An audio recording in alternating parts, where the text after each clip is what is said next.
ప్రభువైన యేసుక్రీస్తు వారి పరిశుద్ధ నామంలో అందరికీ శుభోదయం.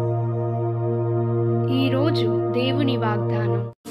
అయినను యెహోవా కొరకు నేను ఎదురు చూచెదను, రక్షణకర్తయగు నా దేవుని కొరకు నేను కనిపెట్టి ఉందును. నా దేవుడు నా ప్రార్థన నాలకించును.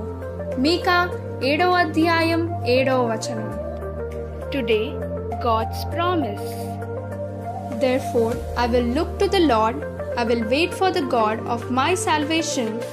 My God will hear me. Micah chapter 7 verse 7. आज परमेश्वर का वादा. परंतु मैं यहोवा की ओर ताकता रहूंगा, मैं अपने उद्धारकर्ता परमेश्वर की बाट जोहता रहूंगा. मेरा परमेश्वर मेरी सुनेगा. మీకా 7వ అధ్యాయం 7వ వచనం. తండ్రి కుమార పరిశుద్ధాత్మ నామంన ఈ దినపు వాగ్దానం మీ పట్ల నెరవేరునుగాక. Amen, amen, amen. God bless you. God be with you all.